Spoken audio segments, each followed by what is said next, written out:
de la presentación del doctor Navarro, que ahora nos va a hablar de crónico complejo, paliativo pediátrico, cómo diferenciarlos. Y veréis que la presentación esta es más... cuando al principio os enseñaba que teníamos esos 3 problemas que identificábamos a nivel de red de Cataluña, de decir, oye, tenemos que identificar a estos niños, después tenemos que evaluar las necesidades y hacer un plan, ¿no? Y un poco aquí, este punto, esta parte de intentar estratificar esa complejidad, porque hablas de baja, media, ¿no?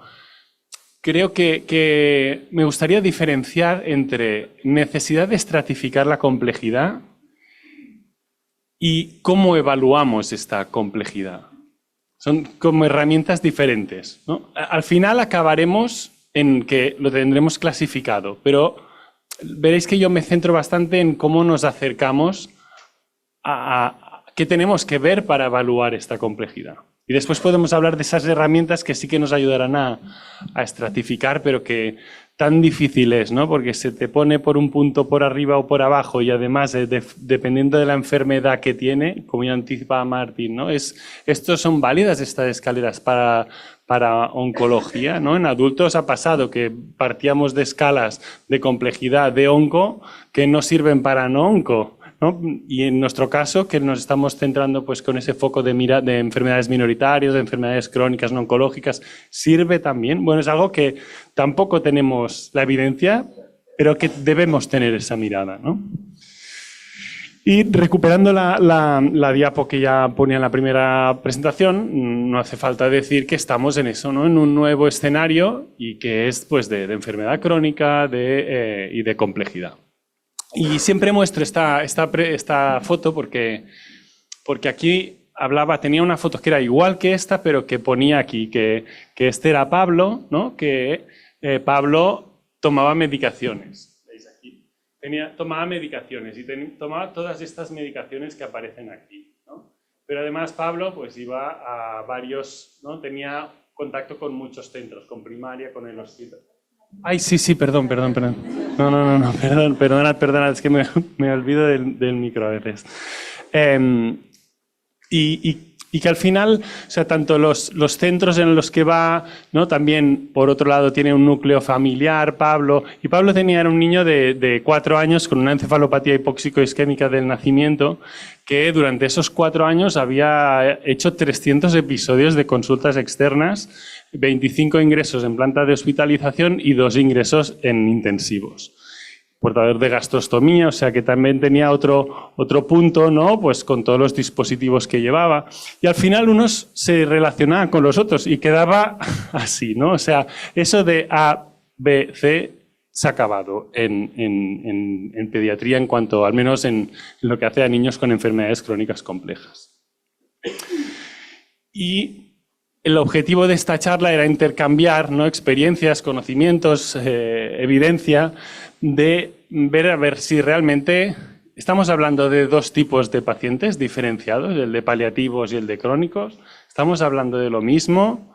¿Qué ¿A quién le importa si uno es crónico o paliativo?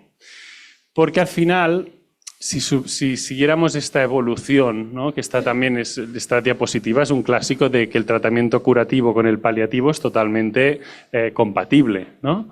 Y que además muchas veces es progresivo. Si bien esta línea recta muchas veces es pues, o así, o a veces incluso es de golpe o desde el nacimiento. Son diferentes trayectorias que muchos de vosotros ya conocéis en paliativos pediátricos. Pero que también nos pasa con el crónico complejo, ¿no? En el sentido de que al final probablemente estemos hablando de niños, como decía, ¿no? Con enfermedades que amenazan o limitan su vida, con enfermedades crónicas que generan sufrimiento, que las familias esperan que nos comuniquemos bien, que necesitan planes, ¿no? Estar preparados. Y que probablemente un momento que sea muy importante es el punto de, no sé si todos conocéis, ¿no? esta gráfica, pero que viene de la evolución de un niño pues, con una enfermedad y que hay un momento lo que llamamos el punto de inflexión cuando en vez de escalar en tratamientos vamos hacia la retirada o el no inicio de tratamientos. Y es cuando aparecen pues, esos conceptos de limitación o adecuación de medidas diagnóstico-terapéuticas. Y que seguramente en este escenario es un poco lo que probablemente entendemos por paliativos, ¿no? Si bien, pues haciendo mención a Julia, que era una niña con una trisomía del 18, con un síndrome de Edwards, que al nacimiento, o sea que su padre cuando falleció Julia nos dijo, me dijeron que viviría 15 días y la hemos disfrutado 18 años.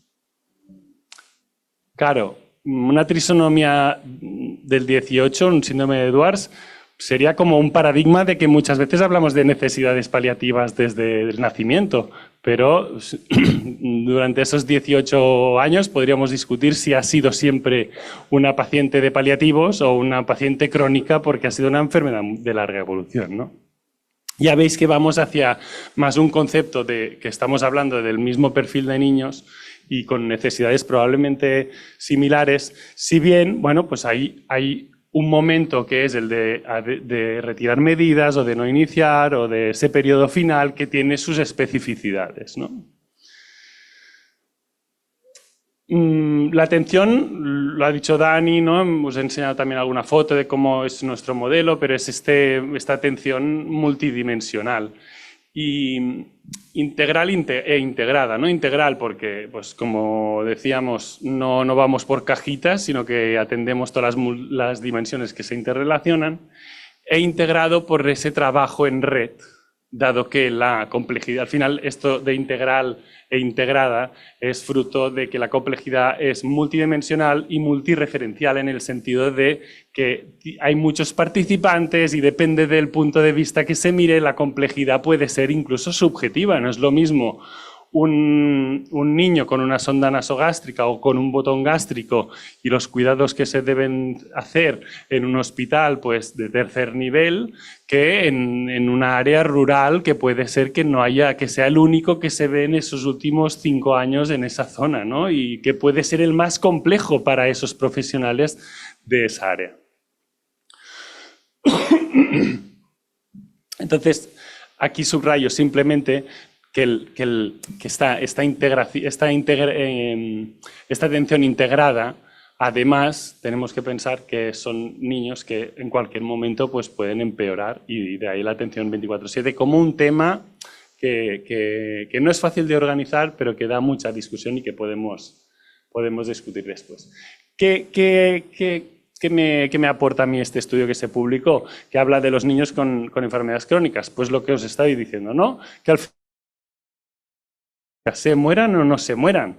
Necesitan que vayamos todos a la una, que haya una comunicación compasiva, que haya un plan de qué hacer en cada momento. O sea, esto me sirve para reforzar esa idea de qué estamos hablando, ¿no? Para situarnos. Y después está este concepto que ya os he adelantado o que hablábamos ayer con el equipo del Pereira, en el sentido de a qué nos dedicamos, ¿no? Y dejadme hacer una mini historia del servicio, porque fue en el 91 que nació la unidad de paliativos pediátricos. Y en 2012, aprovechando, sí, podemos decir aprovechando el empuje o la velocidad que cogió toda la atención a la cronicidad en Cataluña, el modelo de atención al paciente crónico complejo de adultos, se decidió formar un equipo que se llama un programa PRINCEP, que es Príncipe, y son unas siglas que eran como plataforma para niños con enfermedades crónicas. Eso en el 2012. Y fue fruto, o lo creamos también, personas vinculadas a paliativos y de planta de hospitalización. Y no fue hasta el 2019, perdón, ¿qué pasó? ¿Os acordáis que os he explicado que de paliativos cada vez atendíamos a los niños de forma precoz? ¿Y qué pasó en esta unidad de programa PRINCEP, en este programa de crónicos complejos? Que se morían niños, ¿no? Que evolucionaban niños y se morían, y que era insostenible atender a todos los niños con enfermedades crónicas complejas. Claro, no acababas. Y como todas las unidades que empiezan, nosotros en catalán decimos con la espardeña, con el zapatilla y poco más, ¿no? Entonces, ¿qué pasó? Que desde la dirección nos pidieron, nos animaron, por decir así, a que articuláramos esos dos programas, ¿no? Porque al final se producía incluso la paradoja o lo bizarro de que el equipo de crónicos, que eran casi como nuestros compañeros, derivaban a paliativos a una familia. En ese momento, a ver cómo le explicas a la familia. Hoy pasas a paliativos. A ver, es que, que se está haciendo lo mismo, ¿por qué vas a pasar? Y además, cambio de referentes. Bueno, ya veis que no tenía sentido, ¿no? Y de ahí que articuláramos esas dos unidades y construyéramos ese servicio y que ahora nos organicemos por grupos de patologías, porque de alguna manera, pues aunque tenga una enfermedad de debut neurológica degenerativa, a lo mejor al principio solo tiene una gastrostomía más o menos algún soporte ventilatorio por la noche. ¿Es crónico? Sí. ¿Es complejo? Sí. ¿Sabemos que va a fallecer? Sí. Por lo tanto, también tiene necesidades paliativas, ¿no? Pero el equipo se va a adaptar a esa trayectoria, no el paciente a según qué momentos y organizaciones del servicio. Entonces, de ahí a que poco a poco, en ese equipo Príncep, cuando nos articulamos, empezamos a decir, ostras, es que tiene todo el sentido de reorganizarnos, etcétera, y que tenía mucho sentido empezar a dar altas. Claro, cuando ingresaban los niños en el programa Príncep en ese momento, como era un programa para crónicos, pues ahí la expectativa era de quedarte para siempre, porque si no se te curaba la enfermedad. Pero eso coincidiréis conmigo que es insostenible. Y de ahí a que empezamos a dar altas. Claro, empezaron a haber también reclamaciones. Empezaron a haber reclamaciones de cómo a mi hijo y a mí me dais el alta del programa Príncep de crónicos cuando mi niño no sigue estando igual de enfermo. Sigue igual teniendo la misma enfermedad, pero no tiene las mismas necesidades, ¿no? Y esas necesidades a lo mejor no necesitan un equipo especializado o a lo mejor no pueden ser atendidas por un equipo especializado porque hay otro en la puerta esperando con la situación en la que estaba tu hijo hace años. Pero eso es difícil de explicar y no es lo mismo como siempre si lo explicas cuando entra, que va a estar un tiempo, que si entra para toda la vida, ¿no? Fue un reto todo esto, ¿no? Y lo traigo un poco para compartir, para que entendáis la evolución de que al final, ¿qué vemos? Que realmente somos como ahí la policía tiene una cosa que se llama la brigada antidisturbios, un poco la brigada móvil, no sé aquí cómo la llamáis. El GEO, ¿no? Que van en un momento que la cosa está muy complicada, ¿no?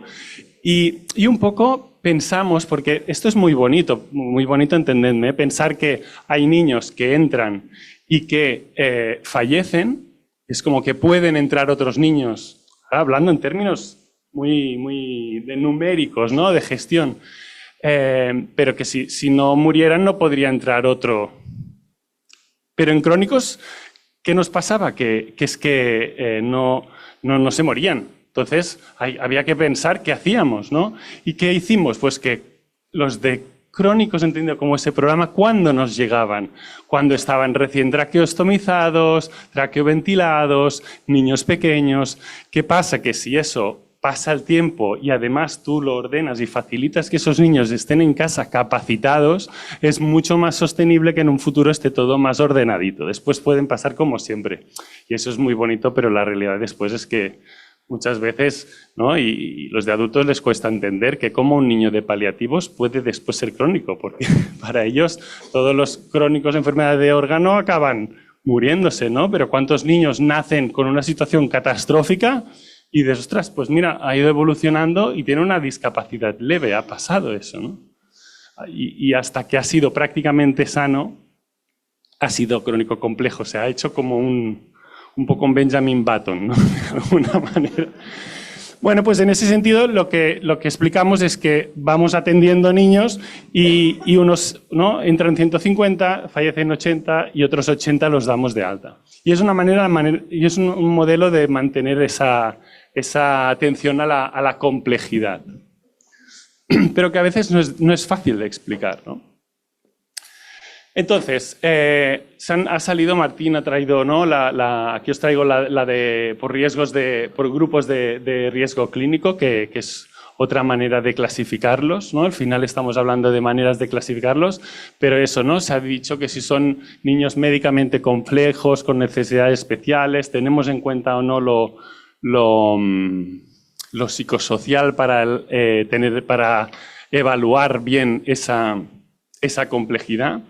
Y aquí haré un paréntesis, porque todo esto, yo creo que estamos hablando de esto, ¿no? Y hago un paréntesis para explicaros también que de los 350 niños que vemos, podría ser que todos los evaluaran los psicólogos y las trabajadoras sociales. Pero habéis visto, los criterios de complejidad nos ha servido también para que los psicólogos y los trabajadores sociales nos empoderen a poder evaluar. Nos sigue pasando en el hospital, oye, llama al psicólogo que la familia está llorando. Ese es el extremo, ¿no? Entonces, de ahí a tú poder hacer una primera visita como médico y enfermera y evaluar todas las dimensiones, pues obviamente tienes que tener un conocimiento y que a lo mejor, pues va a haber necesidad de soporte psicoemocional, pero ese soporte emocional lo puede dar el médico y la enfermera. Y las situaciones de complejidad ya ahí sí que entra y hace más o menos seguimiento el psicólogo y trabajador social. ¿Por qué lo digo esto? Porque también reconoceréis que es habitual que nos deriven niños que a lo mejor lo único que necesitan es tener un soporte social, ¿no? O materiales, o sea, algo que dices, vale, pues es importante saber de qué hablamos y de qué no hablamos, porque esto no es que somos aquí o sea, como la ONG o el teléfono de la esperanza, ¿no? Que a veces tienes de ahí a marcar qué es lo que no hacemos, ¿no? Porque en Casa Sofía, por eso, ¿no? Eso también ayer vi o descubrí que aquí pues incluso se pueden beneficiar económicamente por el hecho de derivarse. Claro, es como un chollo derivar a cuidados paliativos. Y en Casa Sofía pasa que hemos dicho, ¿para qué no es Casa Sofía? Tenemos que decir para qué no es. Porque si no hay muchas soluciones, muchos temas que no están solucionados y que los mandan pues a paliativos, como si fuera un sitio a ver si lo pueden arreglar esto, ¿no? ¿Por qué lo hago un poco cómico? Pero ¿por qué lo digo? Porque veréis que en la evaluación de la complejidad, para nosotros hemos marcado mucho que tenga una complejidad física, como enfermedad. Y eso no quiere decir que no se tenga en cuenta lo otro, porque a veces una situación de media estabilidad física, aunque haya una base de enfermedad crónica compleja, si hay una situación psicosocial, la complejidad es muy grande, ¿no? Entonces, ¿qué hicimos en Cataluña? Dijimos, ostras, primero de todo, consensuemos en qué trabajamos, ¿no? Aquí os dejo el QR de esta definición, que ahora os la comparto y que ya os la pasaré. El QR es para catalán avanzado, o sea, tenéis que tener el nivel C. No, se puede traducir, o sea, así como el documento de la Red de Cataluña la tenemos en catalán, castellano e inglés, las definiciones solo están en catalán, pero se pueden traducir. Pero os comparto qué es lo que hemos trabajado. Antes de pasar a centrarnos en el tema de la definición, aparte, o sea, ¿por qué hay que trabajar en esta definición y esta estratificación? Pues un poco porque es que nos tenemos que organizar y tenemos que decidir la capacidad resolutiva y quién hace qué, porque si no, al final, esta realidad que va en crecimiento de la complejidad no se puede hacer ni solos desde el territorio ni solos desde el hospital. Y con una mirada también de que evaluar esas necesidades al final acaba en ese plan que veréis que hablo mucho de ese PIC que llamamos nosotros, que es el plan individualizado de intervención y compartido. Entonces nos centramos muy brevemente, pero en una definición que nuevamente es como para salir a jugar, ¿no? Y sabemos que dentro de 5 años la vamos a tener que cambiar, porque nos habremos dejado unos fuera y unos se habrán metido dentro, que a lo mejor no es el foco que queremos. Pero ¿qué nos va a permitir? Que todos empecemos a jugar con un marco, ¿no? Y empecemos a identificar esos niños a nivel de Cataluña con un mínimo de marco. Y diréis, ostras, pero si es lo mismo que estamos hablando, pues Es una buena noticia, creo, ¿no? ¿Qué pasará? Y que no hay que olvidar que no estamos hablando de diagnósticos, sino que es una situación de complejidad. Y eso hay que tener en cuenta que es algo que bueno, nos sirve y que tiene que servir para una discriminación positiva de estos niños, ¿no? Pero que no va a ser una cosa de blanco o negro. Al final, son niños que necesitamos sentarnos, ¿no? Sentarnos y hablar de estos niños y hacer un plan conjunto. Entonces, lo que veis es que, bueno, tenemos, ¿no? Veréis en el documento, y ya os digo, se puede como traducir fácil con un ChatGPT o lo que sea. Pero hablamos de eso, ¿no? De una situación de pluripatología, de discapacidad. Luego podemos decir que si 2 ingresos, que si 3 en UCI, o muchas consultas, o muchos especialistas. Pero la realidad es que, bueno, empezamos hemos puesto unos límites para ver con esos criterios que tenemos. Y lo que decíamos, y aparte de la vulnerabilidad, entendido como que pequeños cambios pueden afectar a su estado de salud, pues son niños con dependencia tecnológica o dependencia de cuidados. Aquí, a la hora de hacer la definición, pues veíamos eso, ¿no? Decía, hombre, pero es que si haces esto, entonces se te quedan fuera estos, o si haces eso, se meterán estos. ¿Y qué pasará con los trastornos del espectro autista? Que claro, es que son muy complejos para el territorio, y para salud mental. Nuevamente, ¿de qué no estamos hablando? De salud mental, ¿no? Pues es una cosa que queda fuera. Y nuevamente la contra es, bueno, pero es que hay niños que pueden tener trastornos, afectación graves de parálisis cerebral con trastornos conductuales. Bueno, pues estos son los que a lo mejor tendremos que ver si se quedan dentro, si se quedan fuera, para tener más que no ir de estimaciones, sino de números y de datos, que eso nos va a servir en un futuro también para dimensionar estas necesidades. Y entonces ya decíamos, bueno, pues ¿qué pasa? Que en adultos, en Cataluña, en adultos se ha trabajado con el PCC y el MACA, que es PCC es paciente crónico complejo y MACA es malaltía, que es enfermedad avanzada crónica. Entonces, teníamos 2 oportunidades. O montar un sistema con un concepto identificador que se llamara persona con necesidades complejas, que esa es nuestra devolución a los adultos de decir, ostras, ¿cómo os liasteis haciendo dos etiquetas? Porque en pediatría al menos no nos acaba de encajar este concepto. Pero es la realidad de cómo está montado el sistema y nosotros es lo que hemos intentado adaptar. No crear algo nuevo, que a veces por crear algo tienes el problema de que no lo crearás nunca, si es más fácil adaptarlo, ¿no? ¿Quedan 5? ¿Sí? Vale. No, ya vamos bien. Entonces, para establecer algo para que nos lo podamos identificar de otra manera, o sea, para poder identificar a esos MACA que llamamos, que serían como de paliativos, pero paliativos con una mirada de amenaza de la vida, no de decir, oye, vamos a marcar ese niño que la familia ha dicho que no vamos a reanimar, hemos acordado que no vamos no, un niño que puede, ¿no? Una hipoplasia cavidad izquierda, que irán todos a ingresar a la UCI porque están en espera de una cirugía paliativa, pero sabemos que en 5 años se van a morir a lo mejor el 80 o 90%, ese niño tiene necesidades paliativas y ese niño para nosotros tiene mal pronóstico vital global. Nuevamente, es súper discutible todo esto. ¿Y qué añadíamos aquí? El concepto de la pregunta sorpresa. Todo el mundo sabe qué es la pregunta sorpresa, ¿no? ¿Le sorprendería que este paciente falleciera antes de 12 meses? Pues tenemos la buena noticia, antes de ayer nos lo dijeron, que nos han aceptado un artículo que hemos hecho la aplicación de la pregunta sorpresa en neonatos. Le preguntamos al neonatólogo al nacimiento, a los 28 días y a la alta, sobre la pregunta sorpresa. Y os adelanto un 80% de especificidad y un 70% o más de 70% de sensibilidad. Y está a punto de publicar, estamos muy contentos. Pero bueno, es una herramienta, ¿no? De escrita. Y al final hemos comentado esto de por qué identificarlos, pues porque eso implica que si estás identificado, puedes tener un plan individualizado compartido, facilita la toma de decisiones, ¿no? Individualiza los casos, etcétera.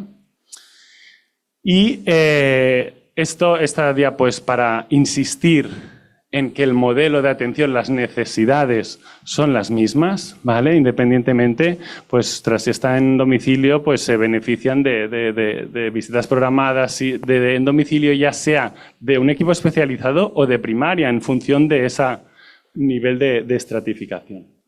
Al final, pues eso, no sé si habéis visto nunca los Castellers, ¿sí?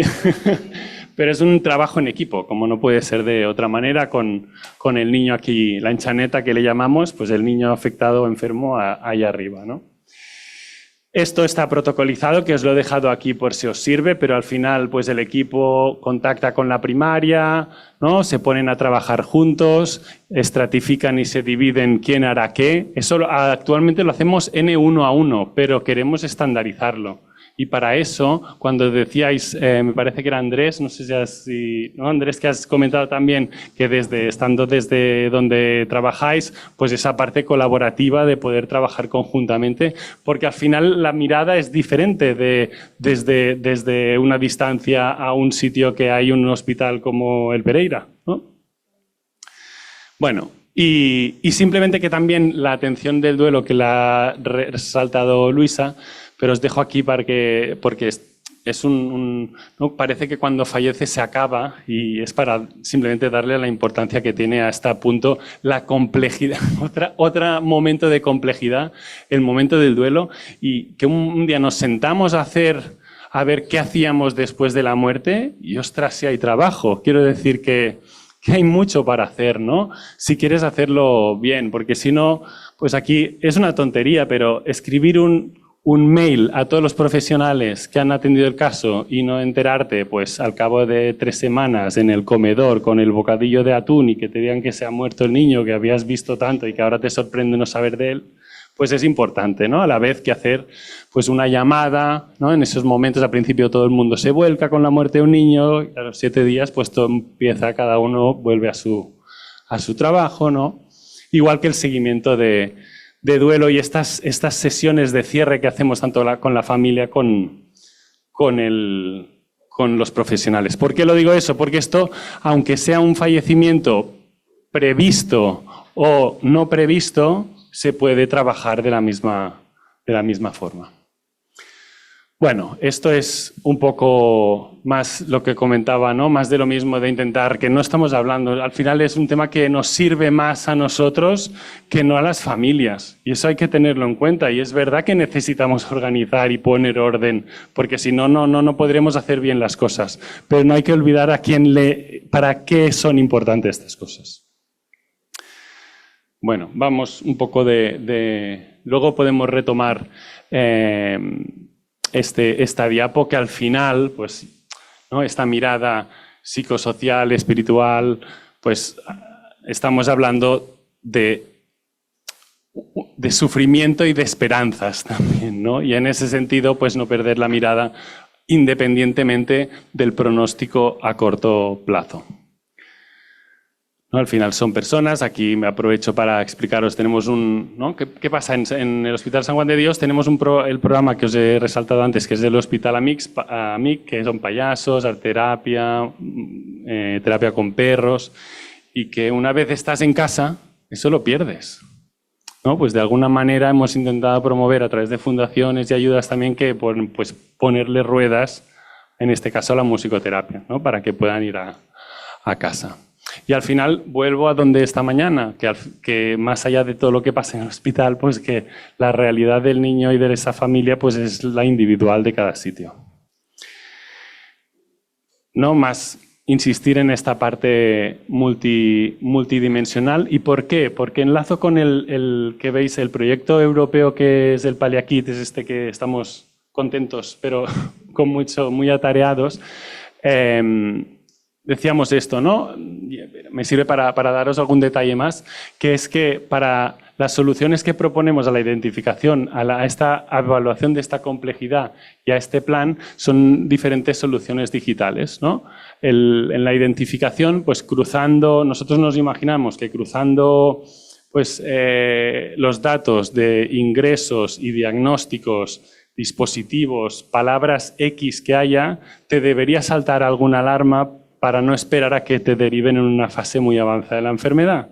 Y eso no quiere decir que cuando salte o lo detecte tenga que atenderlo nuevamente a un equipo especializado. Pero sí a lo mejor su médico de primaria se puede empezar a preparar de lo que puede venir o a qué debe estar atento. Igual que la evaluación de necesidades y el plan, proponemos una plataforma de intercambio con las familias, con los pacientes, con los hermanos de los pacientes, para saber más de estas necesidades. ¿Y por qué os explico, aparte de compartir este proyecto que pues, es súper ilusionante? Porque dentro de este tercer pilar hay lo que llamamos el XCOM, que es una herramienta de adultos que a lo mejor que conocéis y que aquí dices, ostras, menudo follón, ¿no? Porque no dejamos de darle vueltas a lo mismo de estas XCOM, ¿no? Es de estos 6 pilares: clínico, sociofamiliar, sobre la muerte, ética, espiritual y psicológica, que te va clasificando entre alta, baja y media esta complejidad para al final situarte. Pero, ¿qué es importante o qué he aprendido yo al menos con el compartir con adultos esta herramienta?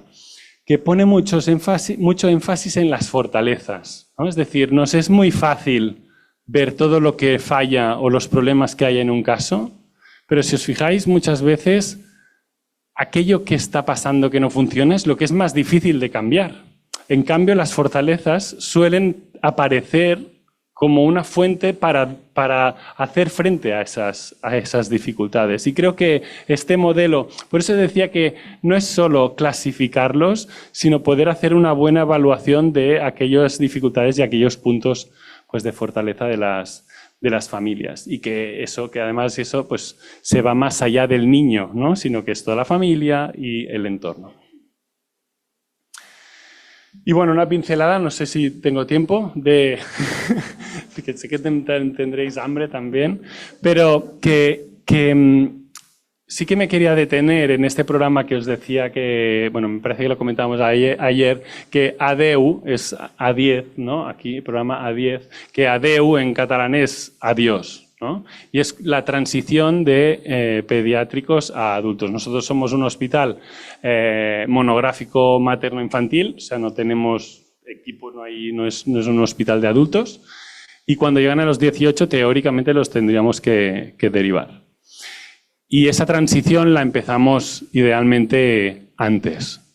¿Y eso qué significa? Pues significa pues, que hay que contactar con los especialistas de otros hospitales, ¿no? Desarrollar toda la parte de gestión de casos o linkar con los equipos de atención a la cronicidad, que decíamos, ostras, a lo mejor sí tienes suerte hay equipos de paliativos, pero equipos de crónicos de adultos muchas veces no hay, ¿no? Entonces, ¿qué hacemos?